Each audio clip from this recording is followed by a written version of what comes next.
그러니까 자동차 튜닝이라는 게 보면 보통 사람들은 뭐 예쁘게 만들던가 뭐 빵빵빵 뭐 달던가 이런 거 튜닝이라고 그랬는데 예. 이렇게 차를 아예 개조하는 것도 튜닝이라고 합니다. 그러니까요. 예. 네. 그래서 이 튜닝의 이 말하자면 자동차를 전기차를 개조하는 튜닝의 선구자가 바로 우리 장기태 교수예요. 아, 장 교수님.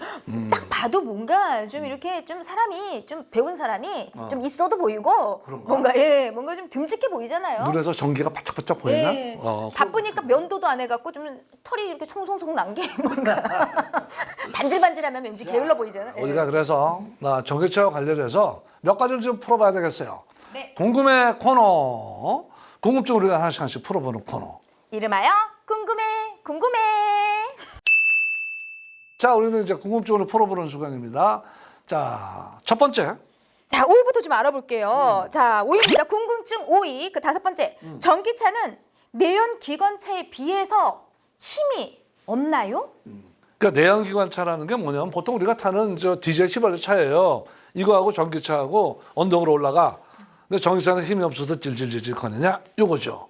요 답을 한번 우리가 들어볼까요? 많은 분들이 전기차가 내연기관 차에 비해서 힘이 없다고 알고 계시는데요. 아무래도 전기차가 그 배터리 가격 때문에 소형차 위주로 처음에 생산이 됐습니다.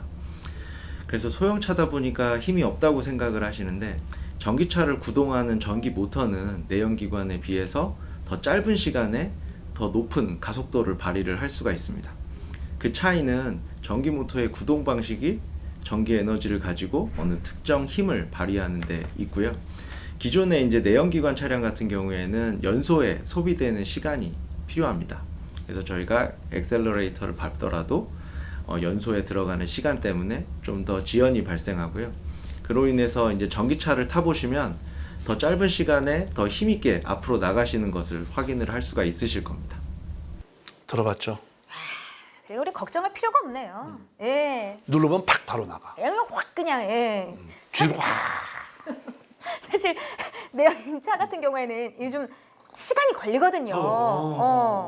아무리 좋은 차라고 해도 좀 걸리는데 그냥 전기차는 한 번에 그냥 붐. 그러면 예. 만약에 스포츠카하고 전기차하고 같이 출발하면 어떻게 될까? 스포츠 전기차. 스포츠. 출발은 전기차가 빨라요. 아, 출발은. 아. 근데 이제 속도 쫙 내는 오래된 거리에서는 모르겠지만 출발 딱 악셀 페달 누르고서 바로 침전을 내리고는 전기차가 빠르다. 오늘 장 교수가 얘기했잖아요. 역시 뭐 똑똑하신 분이에요. 자, 그렇다면은 궁금해 네 번째 한번 살펴볼까요? 전기차가 내연 기관차보다 비싼 이유는 뭘까요? 내연기관차 보통 차량보다 전기차가 왜 비싸냐? 궁금해요. 궁금해? 너무 궁금해요. 그것도 한번 들어봐야지. 네. 전기차가 내연기관 차에 비해서 비싼 이유는 한 가지입니다. 이제 배터리의 가격 때문인데요. 전기차의 배터리는 그 리튬 이온 방식의 배터리를 사용을 합니다. 그 배터리는 에너지의 밀도가 우리가 원래 사용하고 있는 화석연료에 비해서 훨씬 떨어지고요. 그러다 보니까 훨씬 더 큰 대용량의 배터리를 사용해야 되고 그 배터리를 구성하고 있는 그 소자, 그러니까 재료들 자체가 더 고가이기 때문에 전기차의 가격이 비싼 것입니다. 하지만 이러한 것들이 대량 생산 그리고 앞으로 전기차 배터리 기술이 발전하게 되면서 점점 더 그 저렴한 가격에 구매가 가능할 것으로 판단이 되고요.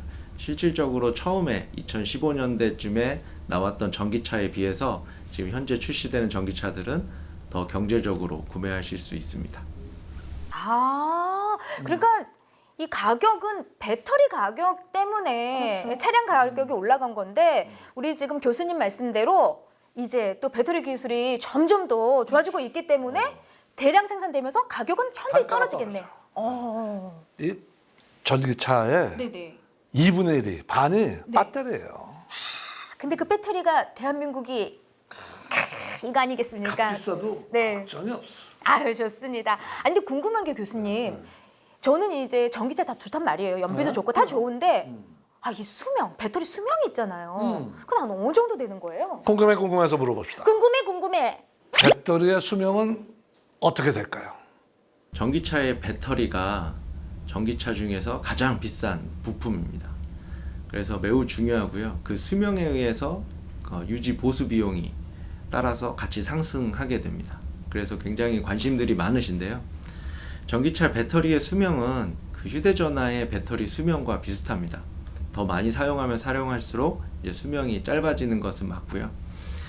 하지만 이제 전기차 배터리의 수명이 전기차 배터리 기술의 발전과 같이 이제 계속 증가하고 있고요. 그리고 지금 출시되는 차량들 같은 경우에는 짧게는 이제 10년 정도의 이제 보상 기간을 가지고 있고요. 그보다는 더 긴 기간에 보상을 하게 됩니다. 그래서 전기차를 구매하시더라도 중간에 수명이 만약에 짧아져서 문제가 발생하면 배터리를 교체를 해주게 되니까 너무 걱정 안 하시고 전기차를 타셔도 될 것 같습니다. 그렇구나.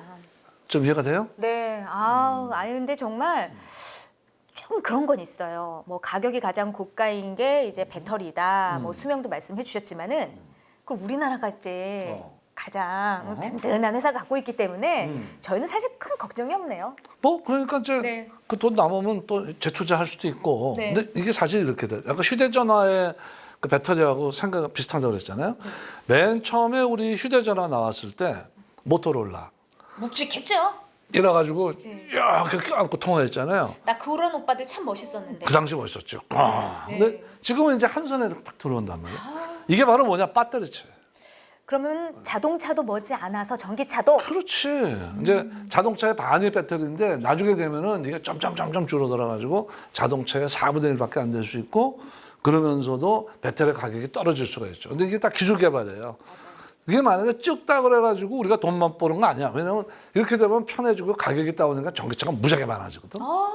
네. 미래에 그냥 도로가 그냥 딱 보입니다. 그냥 그 소음들도 사라지면서. 그래서 어쨌든 우리가 미래차의 트렌드는 전기차라는 게 미래학자들의 다 공통된 의견이니까 우리가 한번 여기에 관심도 갖고 네.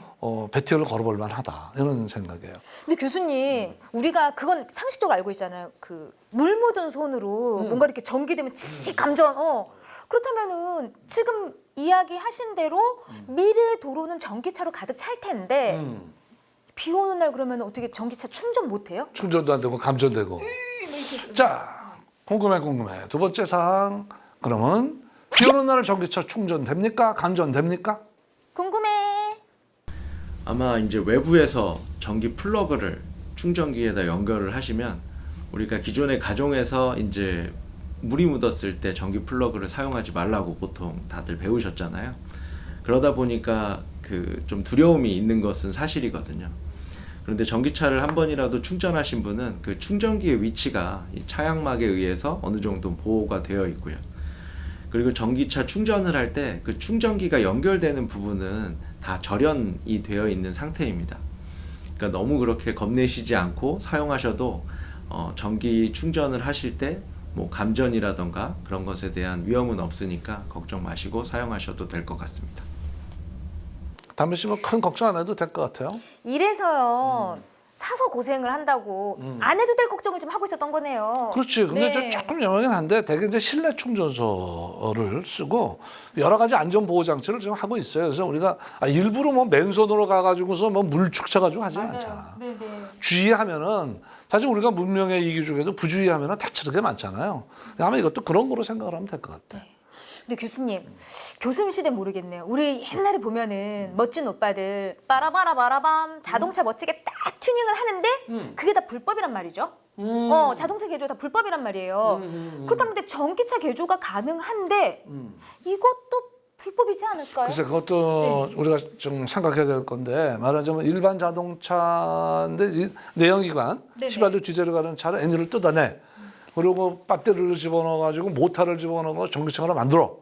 이게 과연 그 차가 그 차인가 이 차인가 번호 이게 뭔가 약간 법적인 문제가 있을 것 같은데. 자 그러면 전기차 개조 불법입니까? 기존의 이제 내연기관차를 전기차로 개조하는 것은 법에서 허용하고 있는 어떤 개조 절차입니다. 하지만 법에서 허용하고 있다고 마음대로 해서는 안 되고요. 법에서 허용하고 있는 범위는 이제 내연기관 차량의 구조를 변경해서 전기차로 바꿀 시에 그 기술의 안전성을 그 국가에서 지정한 성능시험 대행자에게 확인을 받아야 됩니다. 그래서 안전성을 확인을 받으시면 그 기술을 가지고 기존의 내연기관 차를 전기차로 바꾸실 수 있고요. 그 전기차로 바꾸신 다음에 이제 자동차 검사소 가셔서 신고를 하시고 이제 타시면 됩니다. 법적인 그 문이 열려 있네. 그러니까요. 승인 받은 곳에서 딱 정확히 우리가 추진 절차. 네. 저는 딱 돈 벌면 그냥 바로 전기차로 딱 바꿔야지 했는데 전 지금 결심 좀 했어요. 개주할래요. 값은 싸울 거야 그게. 네네. 그게 좀 낫겠죠. 근데 예. 절차가 그렇게 쉽지 않을 것 같으니까 네. 우리 빨리 이거 끝나고 장기태 교수한테 한번 가서 코치를 봐서 만나러 가볼까요? 그럴까요? 괜찮을까요? 그러니까. 네. 아, 오늘 정말 유익한 시간이었습니다. 전기차에 대해서 또 튜닝에 대해서 너무 많이 궁금하셨다 하시는 분들 어떻게 좀 속 시원하게 좀 풀리셨는지 모르겠어요. 네. 그래요, 여러분. 저 자금 사정이 여유치 않아 가지고 자금 사정이. 네. 이제 전기차를 갖고 싶은 분 과감하게 한번 튜닝 한번 도전해 보는 것도 한 방법이에요. 맞아요. 적합한 절차가 열려 있기 때문에 한번 이 전문가들의 도움을 받아서 한번 해보시기 바랍니다. 그리고 또 거기다가 담비 씨 얘기한 대로 좀 멋있게 좀 빵빵하게 빠라바라 바람도 붙여가지고 네. 그건 불법. 그건 내관 외관 전부 다 튜닝 허가 받으면 아, 되잖아요. 허가? 빠랑빠랑도? 빠랑빠랑도 허가 받을 수 있다면 받을 수 있는 것만 다 받는 거지. 네, 예, 그렇게 해가지고 한번 멋진 도전을 한번 내년에 해보시면 어떨까. 맞습니다. 아, 교수님, 2020년 이렇게 또 마무리가 되어가고 있는데요. 우리 새해에도요, 정말 이 교통학회 TV를 통해서 교통에 대해서 궁금증을 좀 속 시원하게 풀어주는 그런 프로그램도 우리가 많이 만들어 보자고요. 맞습니다. 네. 이 코로나에 시달렸던 경자는 갑니다.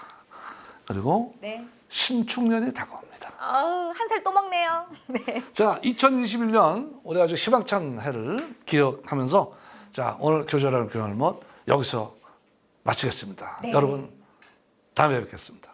자, 여기서 좋아요와 구독도 잊지 마세요. 네. 교통은 정말 여러분들의 이 꾹꾹 눌러주는 이게 힘이 됩니다. 좋습니다. 네, 네. 좋아요는 내년까지 계속됩니다.